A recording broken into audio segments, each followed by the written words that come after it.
Hi guys, hello, welcome or welcome back to my YouTube channel. If this is your first time on my YouTube channel, thank you so much for stopping by my channel. And if you're a returning subscriber, you know I love you, I love you, I love you. Very recently, I have been getting a lot of subscribers, especially on my August monthly reset. So if you're coming from that video, I want to say a huge thank you for hitting the subscribe button. You have no idea what that means to me. Thank you so much. I really appreciate that. Welcome to the family officially. Thank you so much, so much, so much, so much. Yeah, I am so grateful that you hit the subscribe button. Now that I'm done with my gratitude message, I want to first of all introduce myself. My name is Maryann Okonkwo-Abakporo. If this is your first time on my YouTube channel, thank you so much for stopping by. Welcome to my family. I am a Nigerian content creator based out in Minnesota, but right now I'm currently in Seattle for my internship at a tech company as a product marketing manager intern, and so far it has been an amazing journey. On this channel I make videos about productivity, lifestyle, career, just living my best life. So if those are videos that kind of like interest you, then consider joining the family and subscribing. In today's video, I am going to be sharing with you guys 5 or 7 tips for those of you that are about to start your MBA or just starting a master's program. These are tips or advice that I wish I had before I started mine. So I'm putting it out there because I know this is right now the season. I know for my school, the new intake, the new incoming students have already started reaching out to me on LinkedIn, emails. This is something everybody is asking for, like what can I do while I'm waiting before the semester starts? What can I read? How can I prepare? I can as well just make a video about it, and it seems like you guys liked the career video I made. If you haven't seen it, I'm going to link it somewhere here. I also made a video where I was comparing an MBA versus a master's program. I'm going to put that linked in the description box, as well as just link it somewhere here. So this is the next one. So in today's video, I am going to be sharing 5 to 7 tips on how you can be better prepared for your first semester of your MBA or master's program. If that's something that tickles your fancy or you're interested in, then definitely keep on watching. You've gotten admitted, you've paid your deposit, now you're just anxious, you haven't heard back from the school, they only sent you a preparation email and you're just really anxious about getting started, you don't know where to start from, then this video is definitely for you and is going to definitely help set you up for success in your master's program. Now these are all the things that I wish I had done while I was waiting. I did a few of them. Some of them are stuff that I wish I had done before embarking on my MBA. Now the very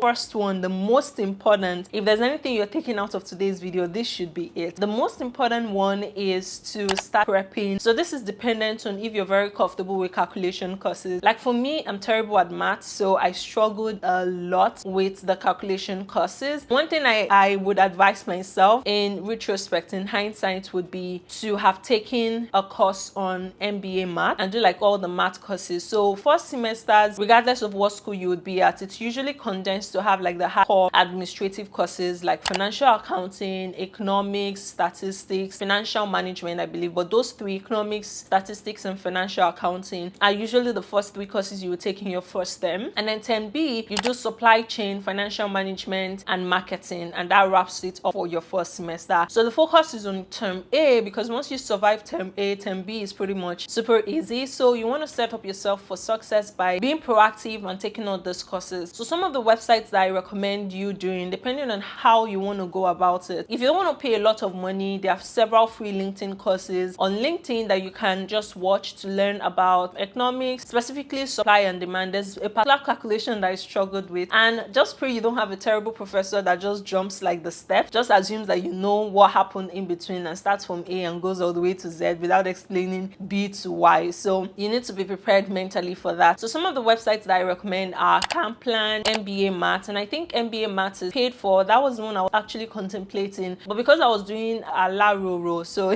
that's a Nigerian slang for being stingy with money or not wanting to do something because you don't want to spend money. So I would definitely say you should go ahead and pay for it because it's definitely worth it. I think MBA Math is about $100 and something, and I think you get a discount or so, but don't quote me on that. Check it out yourself. There are free courses on Khan Academy, so if you're looking for free ones, there are several free economic classes on Khan Academy, and I know they'll tell you to just do basic arithmetic. That's what my school asked me to do, but that was not helpful at all. So you need to go hardcore because trust me, once those classes start coming in, it is non-stop until you write your final exam. So there's literally no time for you to sit down and try to figure it out. So summary, check out Kaplan, Khan Academy, LinkedIn, MBA Math, and MBA Math being my most recommended, followed by Khan Academy. The next thing I would like to say, or something I wish I had done, I did it actually, is networking. Networking is very, very important. By now, your school should have shared with you what your core team, who is going to be in your core team. So when I say core team, as an MBA student, they would group all the students into groups of 4 to 5, and these groups are usually made up of people from diverse backgrounds. So you could have an engineering person, an accounting person, a marketing person, and somebody else, and that made up the 5 team members. For my group, it was pretty much like that. So I had somebody who was who had the certificate in accounting. I think that's called TAP or something, I can't remember. So she was very vast at that. But there was somebody else who had been doing accounting for his whole life. So there was somebody, we had 2 very great people who were awesome at mathematics, and then we had somebody who had supply chain background, somebody who had several background, and then myself who had primarily marketing background. So without their help, I probably would have struggled a lot, and they did it that way for a reason. Because of your first semester is usually a lot of calculation courses. They want to make sure that you're leveraging the right resources and you're not feeling left out because you don't understand something. So that's what your team is there for. So if somebody is great at mathematics, they take on the accounting, tax, and then you just follow, allow them to lead, and you just learn from them. Make sure to try to figure out what the mix is in your groups. Try to set up time with your core team. So they would have sent an email telling you this is your core team. Reach out to them, be proactive, create an email thread, ask them if you can get their number to create a group. That's what I did. So when I was told this is your core team, I proactively sent an email and asked them if they could share their email and phone numbers so I could create a group me chat for all of us. And I did that, and that's the chat that we're still using till date, even though we no longer work together as a team anymore. So be proactive in doing that. Reach out to them, create that group, create that conversation. Your school should have also put you in your cohort team. So cohort is the broader team. So core team, group of 5, cohort is like 50 or 20. They will usually divide the whole set by 2 or 3. So you have cohort A, cohort that, cohort that. So if you have everybody's information, but it's usually the whole school level. So be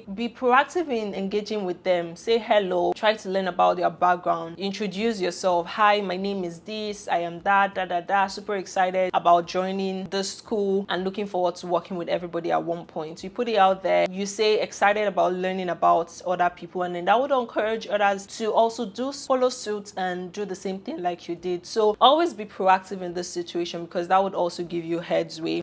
Beyond your cohort and your core team, you should also try to network with current year 2 students, and you would find these people on LinkedIn. So LinkedIn at this point should be your best friend. So you go on LinkedIn and then you search your school and then look at all the people that are there. Also make sure to network with alumni, but focus on the year 2, because they would have the freshest set of knowledge to transfer to you regarding how the program is and every question you might want to ask or get answered. There are also teams depending on what scholarship you got. So I'm a Forte woman. I am also the ambassador for Forte in my school. So reach out to people like that. Reach out to your ERG group, your groups like that you're already part of on LinkedIn, or send them an email if you have their email address. Set up some time to learn about them. And when you're sending out email, I'm going to make a video about coffee chat and networking. It is very, very important the way you phrase your question. Don't just hello, hi, I have a question, like I'm taking time out of my busy schedule to reply your email. The very least you can do is try to find out how I am doing. I have an upcoming video about networking. I think it's very, very important for everybody to watch that. So definitely click the card somewhere here if it's uploaded by the time you're watching this. So once you start networking with the year 2, they'll be able to help you regarding like what you need to get prepped with. If they have apartments that they want to recommend, that's also a good time for you to ask those questions. And that is why it is important for you to be active in those groups. So if you're looking for a roommate, put that out there. If you're looking for something, you put that out there. Like, don't be shy, like do you, and get to know people like very fast. And this is very also important, because if you plan on running for a presidential or election spot, this would also get you FaceTime with people, put your name at the back or in the minds of others, because you usually run for year 1 offices in your first semester. So So just putting that out there if that's something you're interested in. Then the next thing that a lot of people don't always say is you need to start applying for internship. Don't get me wrong, your school is going to help you, but on-campus recruiting is very, very stressful. And coupled with all the hard courses that you're currently taking, the last thing you want to do is be prepping for an interview while prepping for an exam. It is nasty. So luckily for me, I did take this advice. I applied before I joined Carlson, which is my university, and I got the job. I got my offer. I was very happy with it because it was a fantastic place, and I just did not do on-campus recruiting. So I just focused on my studies, trying to bump up my grades, because as I mentioned, I don't know if I've told you guys, but I'm on scholarship, and for me to maintain that scholarship, I have to be at a certain GPA. So I just focused all my energy on that. So it's going to really just help your mental health if you don't know how to balance like stress and work and multitasking. I say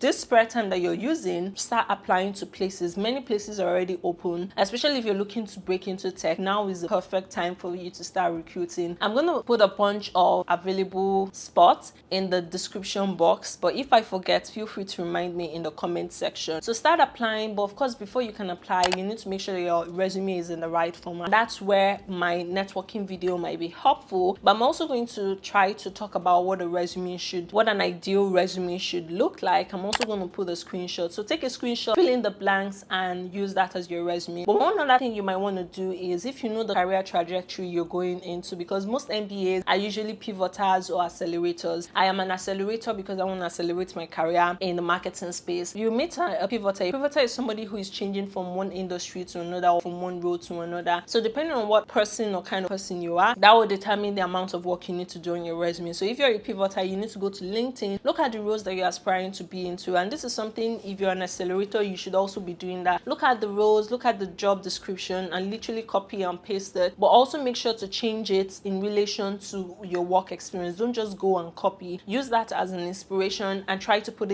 your responsibility at your previous workplaces in that format. One thing I should also highlight is, let me know if you are interested in a detailed resume build out video. I would happily do that, but you need to make sure that you're mentioning the impact that you're making with each of those responsibilities. Don't just say you led a team of 5. What did the team of 5 do? What were the results? How was that? How did that impact the company? You need to make sure that those are highlighted there. You know, when they say make sure your goals are smart, small, something measurable, something. You need to make sure that your goals are highlighted in those formats. Now, once your resume is ready, go ahead and start applying. Like, trust me, when I tell you what's a huge lifesaver just having a job offer before going to school during my MBA was, like, no jokes, it was super helpful. I was literally seeing my classmates, my peers, like they were it was not a funny thing, no, they were like combining, and kudos to them, because I don't think I would have survived that mental health, like combining schoolwork, we're looking for a job. It's very, very stressful. So one advice that I'll give you, if there's anything you're taking from here, I know I already mentioned one, you should start applying right now. Don't wait till you get started, because then everybody's going to be applying at the same time, and you know what they say, first come first serve. So you need to make sure you put in your application very early in the process, and that would also increase your chances of getting the job or whatever places that you're going to. I'm aware that not all companies do this on a rolling basis, so each company have their own rolling basis offer application stage. So McKinsey, I think, is usually November, December, I'm not sure, I could be wrong. So look at all of that, go to each of the companies. So I guess let me backtrack a little bit. Right now, make a list of the companies that you want to work at. If it's Facebook, Microsoft, make a list, make at least 5 lists. Now go to their website, look at the jobs they have on there, look at the responsibilities, and make sure that you're tailoring your resume to those responsibilities on each of those websites and apply. As I said, you can use mine as a template for how it should look like, but just fill in the blanks and do that. Another thing I want to talk about is finding ERG. So I can't remember what full meaning is, employee resource group or something, but it's essentially diverse groups, or in MBA or in my school they call it clubs. So you should start thinking, go to your school website and figure out what groups you're interested in. So before I joined, I knew I was very passionate about diversity, and I wanted to be in a club where I had Black people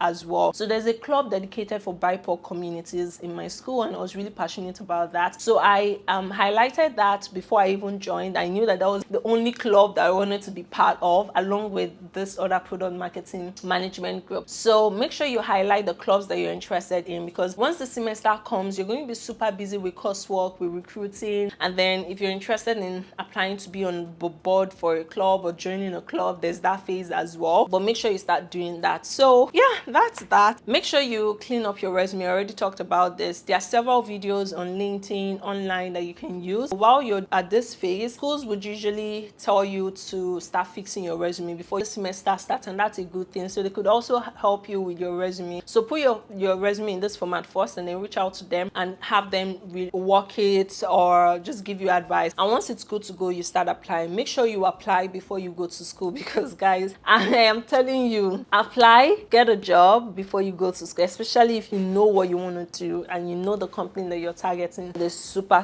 helpful. Then finally, I already talked about getting to know your core team. This is very important. You need to start building that relationship, starting to get to know them. One thing I would also say you shouldn't do is, like, once you're doing your semester, don't jump on make networks, right? Start creating meaningful connections and network, but don't start looking for who's going to be my best friend, who's going to be like, because trust me, honestly, all of that is just a waste of time. But if you build meaningful connections, right, those connections can even eventually become your friends. So you should focus on building meaningful connection professionally before you now move it to personal. That's a very quick rundown of all the tips that I had for you guys. One other thing I would like to highlight is, if you know like specific professors that you're interested in, and that's why it's very important for you to start having those coffee chat, because if you've met with year 2 students at your school, they'll be able to advise some great resources for you to network with regards to professorship and all of that good stuff. If you're also interested in graduate assistant roles, you should start looking into which ones you'll be interested in. Most schools open theirs in the second year, but you need to start building those networks. So find out those people that are in those roles, network with them, find out their managers, those who own the roles, and start networking and putting a face there. I think that was something that really helped me. I was very passionate about diversity and women, so I started networking a lot. So through my role as a Forte ambassador and Mosaic president, I've had to work very closely with the admissions and recruiting. So it was pretty easy when I applied to be a GA that was considered for those 2 roles. So make sure to start doing that, and I guarantee you're going to be set up for success. I hope you guys have an amazing day, and I hope you have a fantastic journey. This is a wonderful journey. Congratulations on embarking on it. It's definitely worth it. It's definitely going to be worth it at the end. If you're still trying to convince yourself, better for you to do it now and knock it out, and then start building your repertoire or knowledge. So it's very important, and